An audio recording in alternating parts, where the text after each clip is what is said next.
Yes, Roma wines taste better because only Roma selects from the world's greatest wine reserves for your pleasure. And now, Roma Wines, R-O-M-A, Roma Wines present Suspense. Tonight, Roma Wines bring you Mr. William Bendix as star of Three Faces at Midnight, a suspense play produced, edited, and directed for Roma Wines by William Spear. Suspense, radio's outstanding theater of thrills, is presented for your enjoyment by Roma Wines. That's R-O-M-A, Roma Wines. Those better-tasting California wines enjoyed by more Americans than any other wine. For friendly entertaining, for delightful dining. Yes, right now, a glassful would be very pleasant as Roma Wines bring you William Bendix in a remarkable tale of suspense.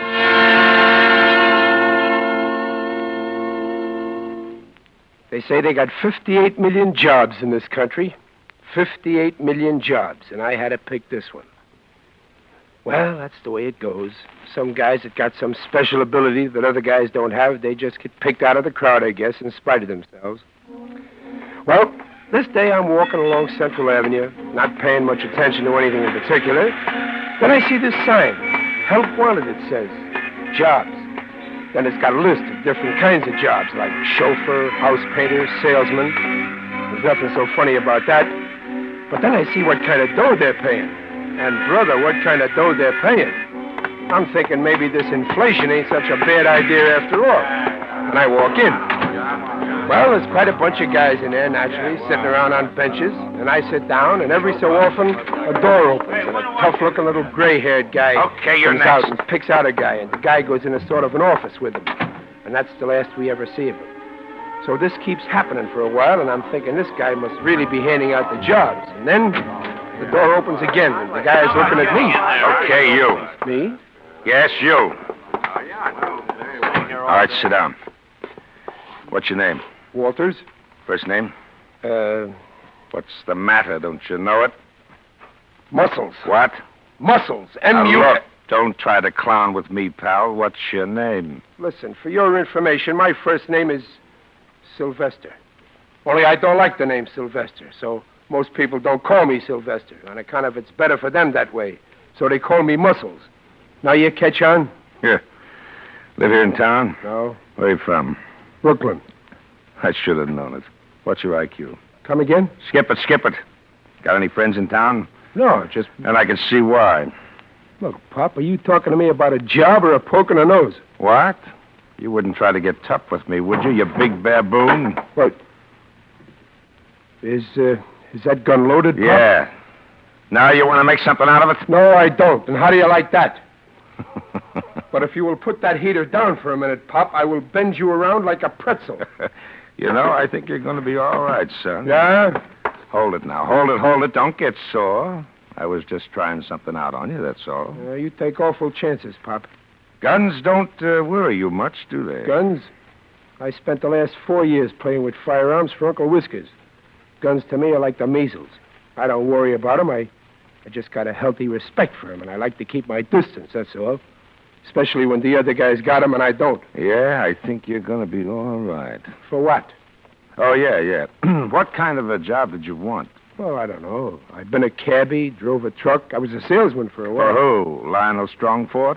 No, ladies' lingerie, mail order house. Yeah? Well, you'll make a lot more on this job than you would as any salesman. Now, listen. Say this after me. What? This is John. 3 Faces for Midnight. Come again? Come on. Say it. It's part of the job. Listen, if this job means I got to play left end for the nut house, it's out. Don't worry, pal. Don't worry. You're going to like this job. Now, come on. Say it. This is John. 3 Faces for Midnight. Well, what can I lose? This is John. 3 Faces for Midnight. Again. This is John. 3 Faces for Midnight. Yeah. You're going to be all right. Well, is that good? Listen to this. What's that? A dictograph. It plays records.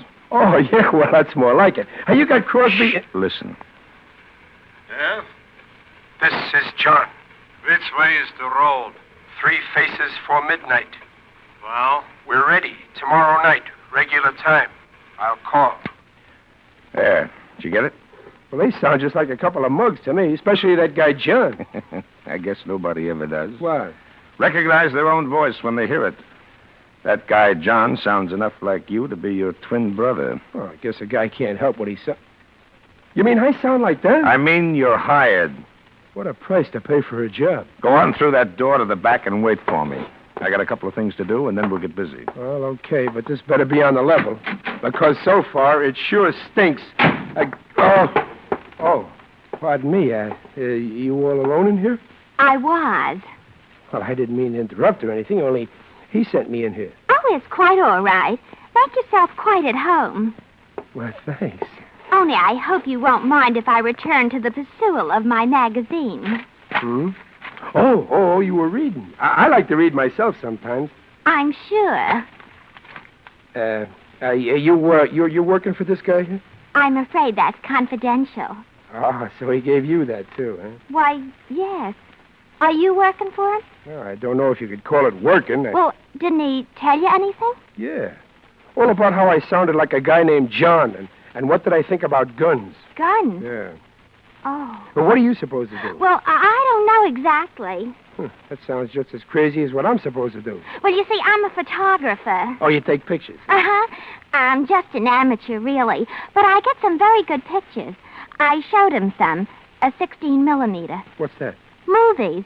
With this camera here. See? Oh. Well, if this is some kind of gag for the movies, then it makes sense. They say in that racket everybody's crazy. Well, I don't know. I figured he wanted me to take some pictures of some kind of an affair. Some wedding or something. Well, what am I supposed to do? Give the bride away? Now I wanted to... Oh, you two get acquainted? Well, we were making a start. Good. Okay, now look. I got all your instructions written down here. Everything you're supposed to do. You take a train to Woodbridge and walk, not take a cab. Walk to a certain house. There's a map here. You can't miss it. Well, aren't you coming? Yeah, sure. I'll be there, but I got to go separately. There's a reason for that. So go on, beat it now. Your train leaves in a half an hour. You can read over your instructions on the way. Okay, I'm playing along as though this was on the level, but it better be. It's on the level, all right, but listen. Yeah? Don't you do anything that's not in those instructions. See? Why should we? I'm just telling you. Because I wouldn't want to see anything happen to you. Either of you.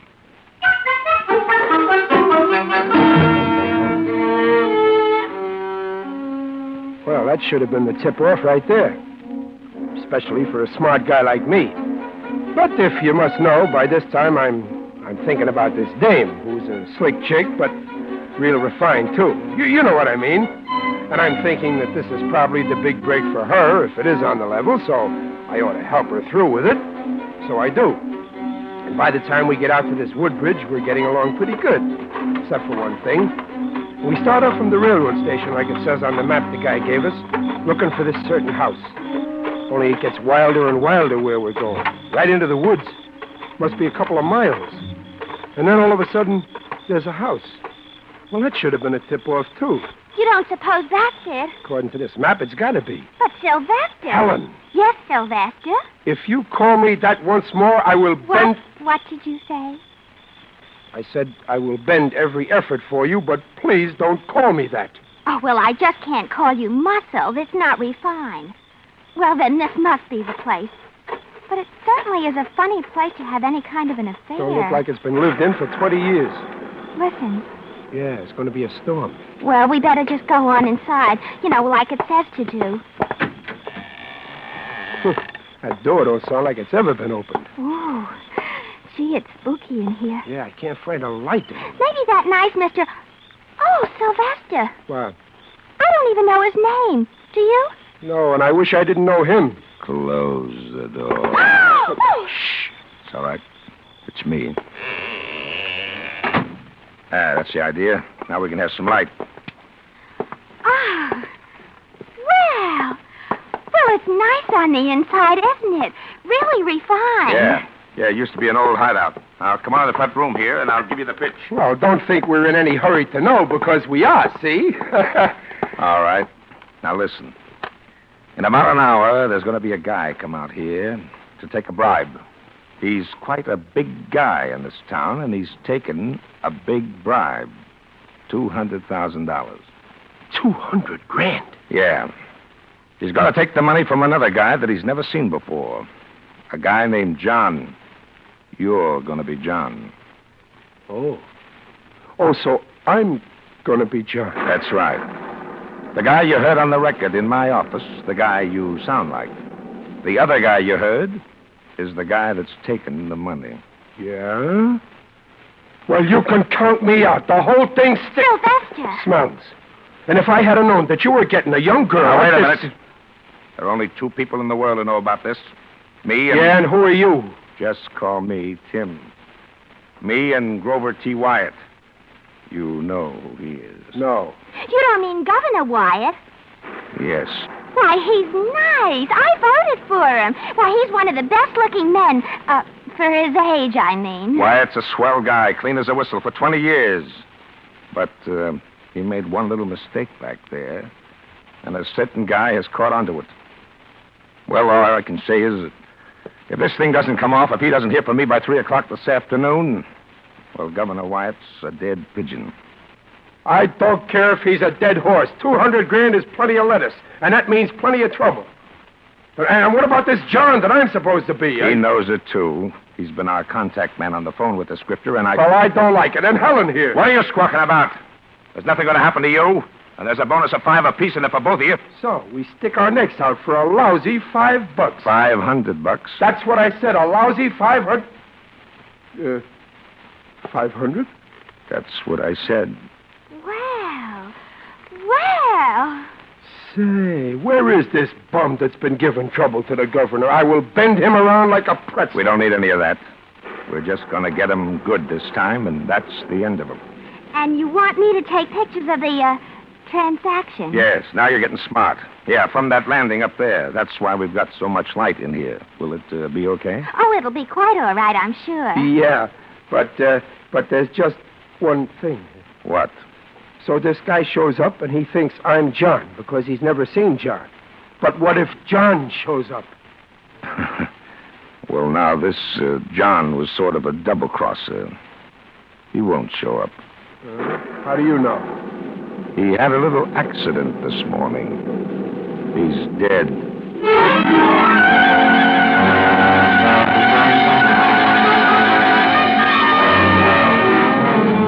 For Suspense, Roma Wines are bringing you William Bendix in Three Faces at Midnight. Roma Wines' presentation tonight in radio's outstanding theater of thrills, Suspense.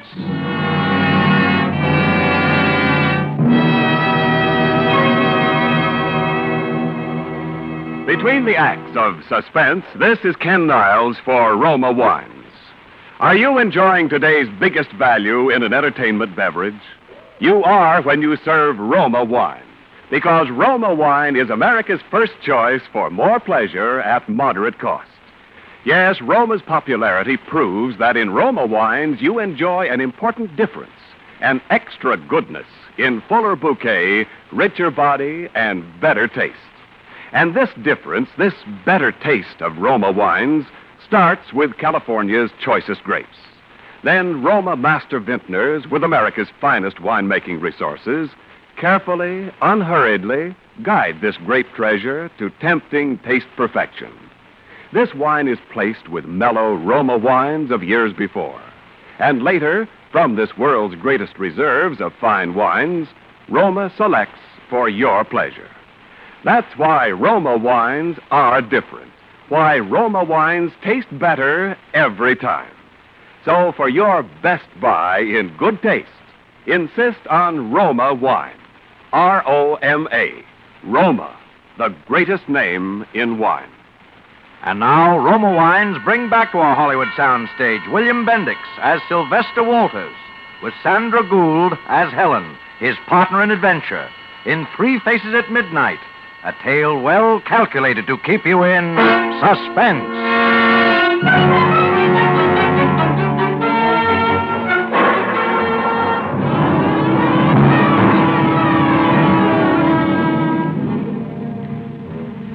So there we are, just sitting and waiting in a house that looks like something Boris Karloff moved out of because it made him nervous.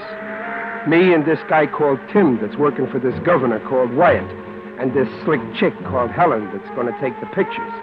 Just sitting and waiting for a guy that's going to come and take a bribe of $200,000 from another guy called John.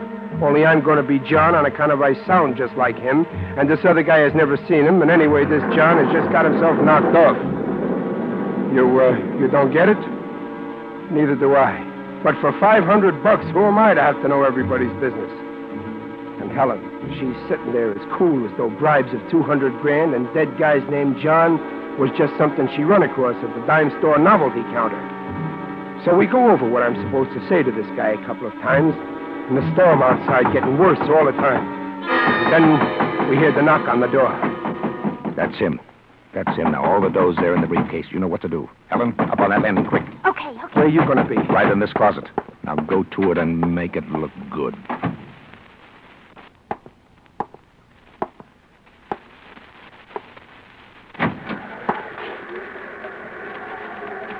Excuse me. Is this Mr. Hampton? No, this is John. Oh. I guess I lost my way. Which way is the road? 3 faces for midnight. Okay. I knew your voice anyway. Come on in. You alone? What do you think? I'm asking. $200,000, I got to answer questions till nuts. Okay. You got it? Yeah, in this briefcase.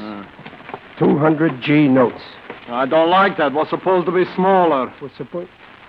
Well, that's how you're getting it. You want to count it? What for? It better be right. Here, look it over. I don't want no kickbacks. Okay, $200,000. Yeah, but you'll never get to spend it. Oh, a plant, huh? Yes, with pictures. Do you like it? Well, that's too bad, Tim. Too bad for you, boy. Look out!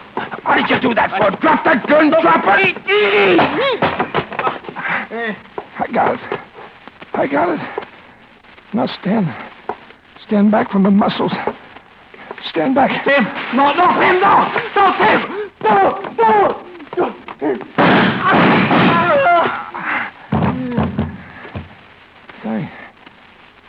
Thanks. Muscle.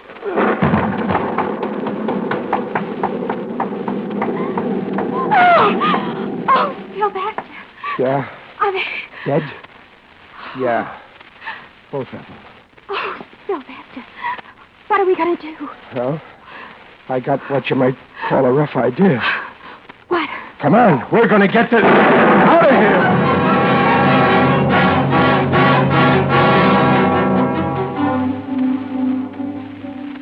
We have to walk the 2 miles to the station through the pouring rain. But even all that cold water don't seem to make my brains work any better. We don't get back to town till about 4:30, and I still don't have it figured out. And Helen, well, I guess you can't blame her. She just don't seem to have much experience in these things. So we're standing there under an awning, arguing. But, Sylvester, why don't we just go to the police or somebody and tell them? Look, Sugar, there's 3 guys been knocked off today.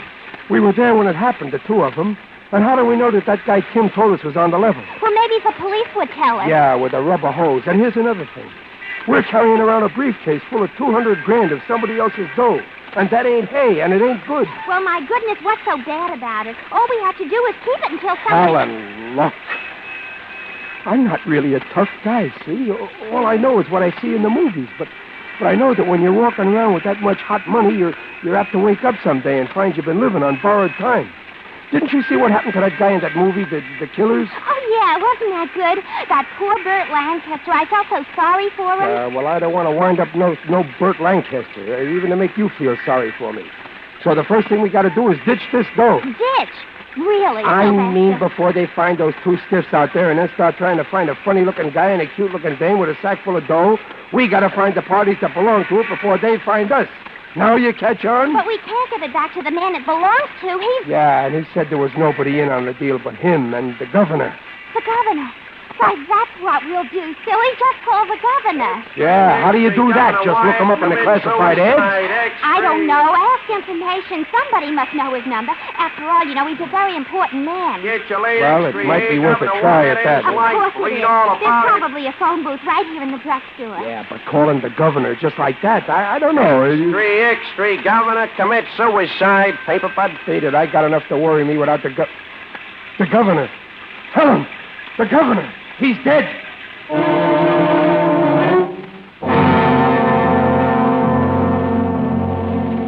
Well, of course. Now I remember what that guy said about the governor being a dead pigeon if he didn't get word by 3 o'clock. But it's too late now for that to do anybody much good, us or him either. There was just one more chance, that employment agency. The rain had almost stopped now, and we went over to Central Avenue to look for it. Of course this is the place. I'd recognize it any time. Yeah, where's the sign with the jobs on it? I don't know. Maybe they take it down when it rains to keep the letters from running. Yeah, maybe. The joint looks closed to me. It is. Hey, anybody in there? Hey, open up! Come on, open up. What do you want? We want to see the boss. I'm in charge here. What do you want? Well, we were sort of looking for a couple of jobs. I don't have no jobs. I'm just trying to rent this place. It's vacant. Vacant?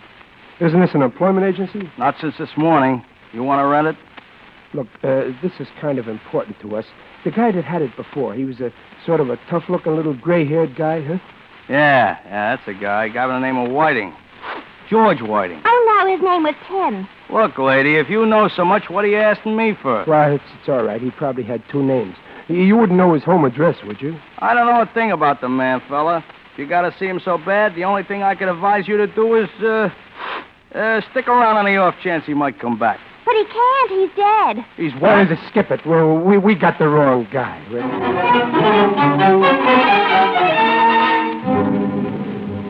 That last crack didn't help none because I knew that guy would remember us sure. And now I saw the whole thing. That employment racket was just a phony setup to catch a couple of patsies. Us. I headed us back to the choo-choo station. On the way, I slipped a G-note out of the briefcase. It was time to do something fast. Leave town? Oh, but I don't want to leave town. It's nice Yeah, here. they got nice, comfortable slabs in the morgue, too. Come on, we're going to check this briefcase. But what are we going to check it for if we're going to leave town? If it's too heavy, Mr. Walters, I'll carry it. Look, Sugar, for the last time, I hope. 3 guys are dead. The governor of a state, almost as important as Brooklyn, has just knocked himself off. All on account of what's in this bag. We are ditching this bag, Sugar, and we are lambing. I'll explain what that means later. Check this, will you, Bud? When do you want it? Sometime next week. I'm going out of town. Okay, 2 bits now and 2 bits more for every day you leave it. You pay the rest later. There you are. 25, 20. Hey, what is this, a gag? Well, what's the matter now? $1,000. Well, I must have made a mistake. You sure must have. Yeah, but I don't seem to have nothing smaller. Well, I sure ain't gonna change this. Okay. Give me the bag. Come on, Helen. Hey, wait! Hey, Jerry, stop that guy! What? Hey, you! Wait a minute. Now, look, officer, I just... Come on. The man wants to see you. What's the matter, Sam? That guy must be nuts. He just walked off and left a $1,000 bill. Oh, did I say? A G-note. Let me see it. Well, it's mine. Ask him. Where'd you get this, bud? Well, why, officer, I just made a little killing at the track. Which track? Why, look, I just wanted to check my bag, officer. What's in that bag? Nothing, officer. Just some purely personal stuff. Let me see. Say, what is... Give me that bag. Well, what? What's in it, Jerry? Why, there's nothing in this bag at all. Nothing at all. Just a little movie camera. You see, I told you. And about $1 million. Come on.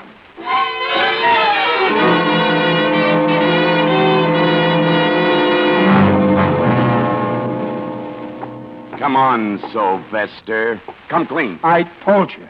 And please don't call me that. We ain't started to call you nothing yet, Sylvester. Why'd you kill him? You killed him for the dough, didn't you? Where'd you hear about it?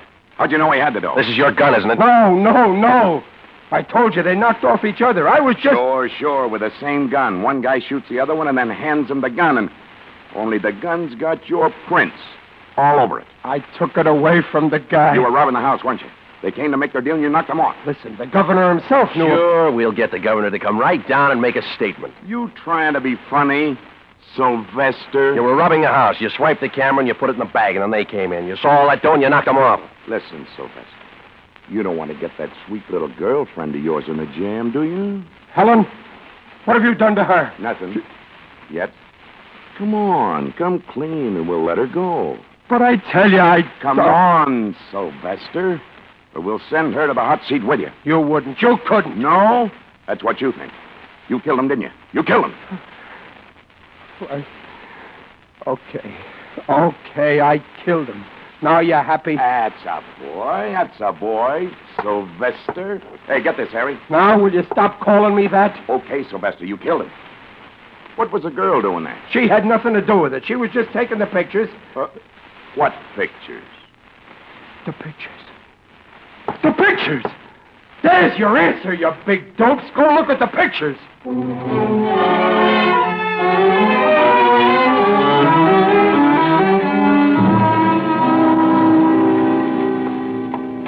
Oh, he's right, Mac. Those pictures show the whole thing. Pete shot Tim O'Mara, and then this guy got the gun away from him, and O'Mara shot Pete, just like he said. Yeah. Now you catch on? You sure? No argument, Mac. It's all right there on the film.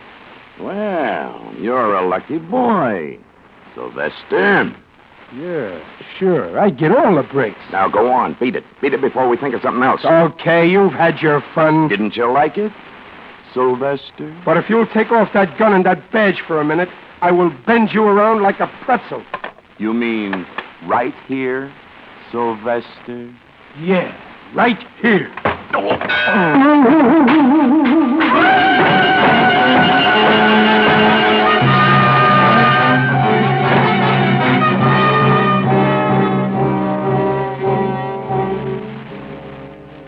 After I served my 90 days, I went and got my name changed by a judge from Sylvester to Muscles. It's legal now, Mr. Muscles Walters. It may sound funny to you, but I like it.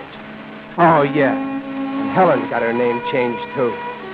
She's Mrs. Muscles Walters.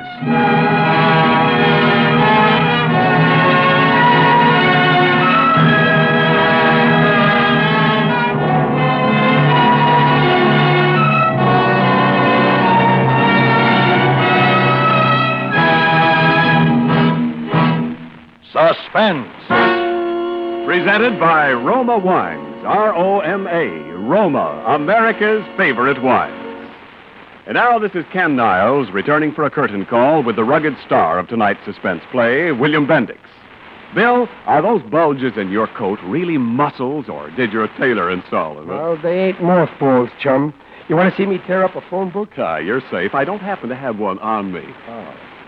Well, I will demonstrate with my script. Only 30 pages. Give me yours, too, Ken. Now, I fold them once, then twice, and... then I stack up the pieces, and... Hey? Oh, that's fine. There went both scripts. Now what do we read from? Well, gee, Ken, I never thought. But you don't need a script to tell folks how good Roma wines are, do you? You're right, Bill. And to start with, here's a gift basket of Roma, California wines with compliments from Roma, the greatest name in wine. Well, that's what I call a magnanimous gesture. And now let me hear you tell about this Roma sherry without a script. Certainly, Bill. Roma sherry is the perfect first call for dinner, the ideal wine for entertaining any time. Roma sherry is the favorite of millions because golden amber fragrant Roma sherry is so good, so many tasty ways. You'll enjoy Roma sherry before dinner, Bill, and when guests drop in, delight them with the warmth and graciousness, the tempting nut-like taste of Roma sherry. This guy knows his wine. Yes, because I know that in all Roma wines you enjoy an important difference. An extra goodness in fuller bouquet, richer body, and better taste. That's why more Americans enjoy Roma than any other wine. He done it. Thanks, Ken, and good night. William Bendix appears through the courtesy of Procter & Gamble, makers of Dreft, and can soon be seen in the Paramount picture Blaze of Noon. Tonight's suspense play, was written by John Eugene Hasty and Robert Richards. Next Thursday, same time, you will hear Mr. Eddie Bracken as star of Suspense. Produced and directed by William Spear for the Roma Wine Company of Fresno, California. In the coming weeks, Suspense will present such stars as Howard Da Silva, Kirk Douglas, James Stewart, Nancy Kelly, and many others. Make it a point to listen each Thursday to Suspense, radio's outstanding theater of thrills. Stay tuned for the thrilling adventures of the FBI in peace and war, following immediately over most of these stations. This is CBS, the Columbia Broadcasting System.